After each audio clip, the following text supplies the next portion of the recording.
Hey guys, what's going on? Welcome back to Football Therapy with me, your host Jan. Hope you're doing well. Really do hope that. Welcome back to Chelsea News. There wasn't supposed to be a video today, a little bit under the weather, and I've got a really bad back. Some of you guys who keep across my social media and indeed the community page on this YouTube channel would have seen that I wasn't planning on doing let's move this down a bit, a video today because of my back is seized up, but I'm having a beer, I've taken some painkillers. We're going to get through it. I want to reflect on the news coming out of Chelsea potentially being for sale, Roman Abramovich potentially finally selling Chelsea Football Club after receiving approaches over many years, but the club never been for sale. People are speculating now more than ever because of the geopolitical climate and maybe because of his completion of football that he would consider selling Chelsea Football Club. Lots to get into today. I've got some stuff to say on the ownership and my fears. Thank you for all your support and nice messages recently. I'd welcome any of you newcomers to subscribe. You're all welcome here. And if you want to help me out, please do drop a like on the video. It takes a second. It's a click of a button and it helps the channel out. It supports me. So thank you for doing that. I also want to talk about Andreas Christensen seemingly out the door to Barcelona. Some stuff we've spoken about before, both himself and Cesar Azpilicueta, maybe both going to Barca. We've got a big game tomorrow in the FA Cup against Luton in the Championship. Big London derby. Thomas Tuchel spoke ahead of the game today in a pre-match press conference, and he was kind of upset. He was getting posed a lot of questions about the what's going on in Ukraine, and he got quite emotional, and I fully understand why. He's not prepared or equipped to answer these political questions. He is a football coach to coach the players of the team and to answer questions about tactics, players, injuries. He's not a spokesperson for the club for this political stuff, and it's just not his job. It's a press conference to talk about a football match. Often Thomas Tuchel is very, very good to answer these questions, and he's very measured and intelligent and compassionate. But after a while, it just isn't this guy's job. You could argue it's up to Chelsea to maybe answer some of these questions by having a different press conference with different members of the club to answer these questions appropriately. That's their prerogative. They either decide to do that or not. But what is not fair is for a football coach, not a club manager, just first team coach, to answer these grand political questions. So my full support goes to the Chelsea manager and Thomas Tuchel, and I understand why he got quite upset in the pre-match press conference. If you haven't seen it, I'd urge you guys to check it out. Let's read a tiny bit of Matt Law's article in the Telegraph. We'll talk about the ownership, and then we can talk about a bit of transfer news afterwards.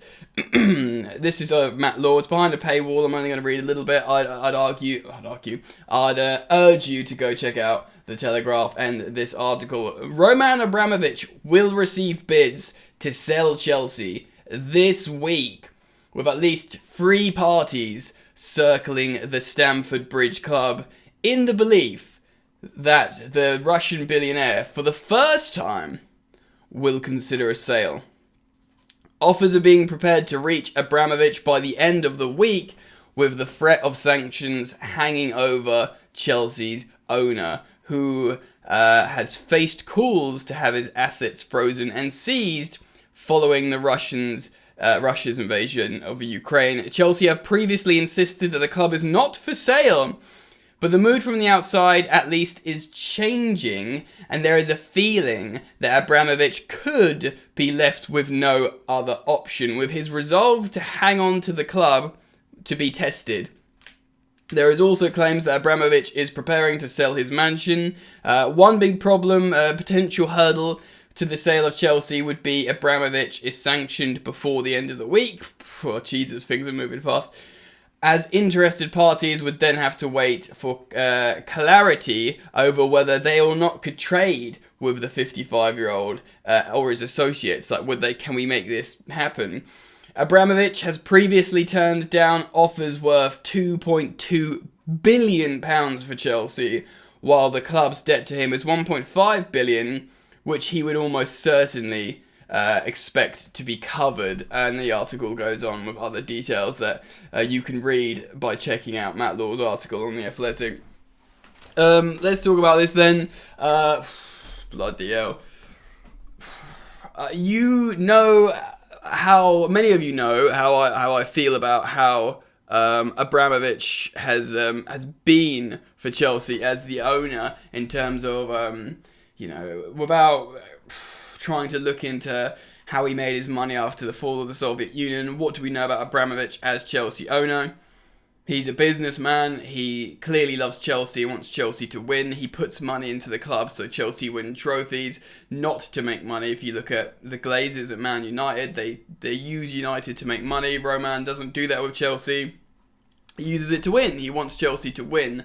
He's also been a very proud owner for the club in relation to using it as a face for his campaigns, his charitable campaigns, his anti-discrimination campaigns, fight against anti-Semitism and all that stuff, and everything. And I've said this before, I won't go through it again, but the countless things he did throughout the pandemic for the community. So it's generally been positive in terms of the experiential fan perspective.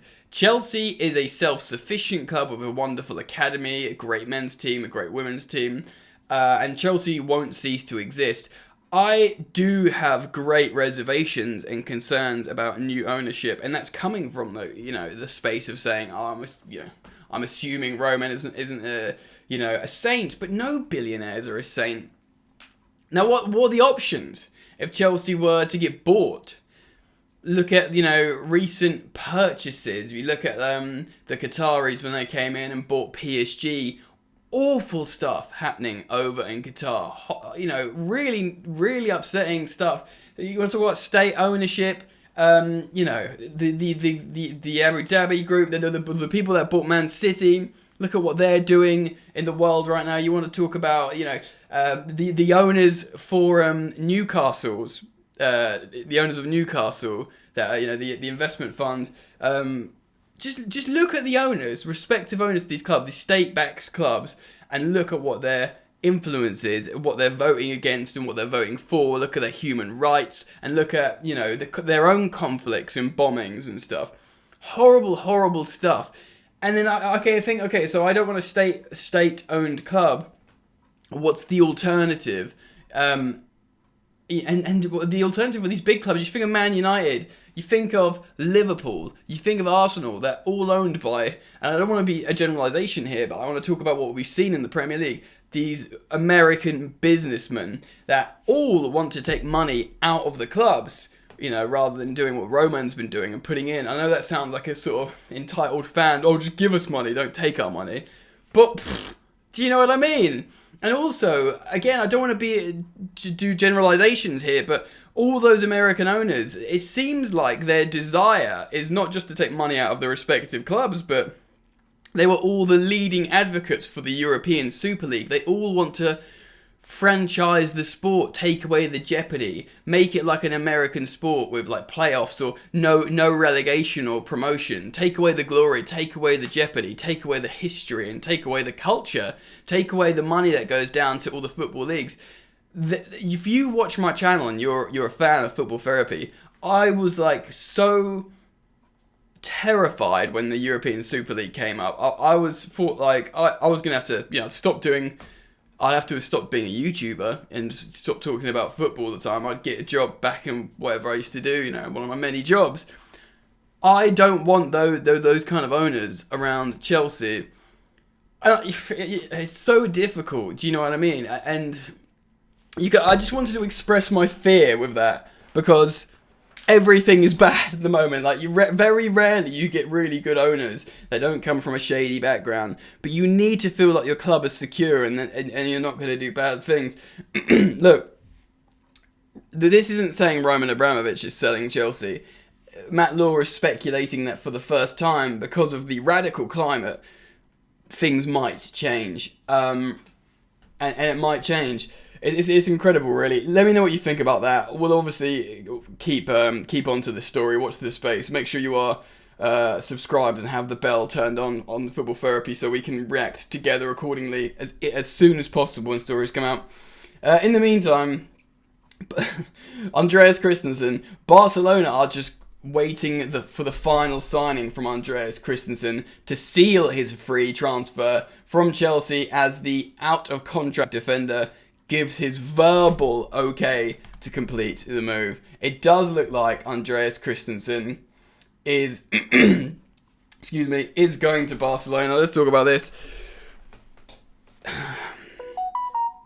My phone should be on silent, I apologise. The thing is with Christensen, he's about to enter his prime. He's a very technically gifted footballer, centre-half. When he came on for Thiago Silva in the Champions League final and dropped a masterclass, it showed you that he was that natural successor, as far as Tuchel is concerned, to play in the middle of that back three. He can play either side of the back three. He played fullback the other night. It would be so good for Chelsea to keep him. Chelsea have been afraid of him going for a long time. Matt Law, I heard Matt Law say a couple of years ago that Chelsea are scared of him going to Barcelona on a free transfer. And this is when he had like years left on his deal. Because, that he might become a great defender. Or they thought maybe selling him for cheap and then him becoming a great defender. He is a great defender. But at the end of the day, if he's moved the goalposts, if he agreed verbally a contract and then found out he could earn a lot more, it's whatever, man. It's business. Like, he's been part of an important part of Chelsea.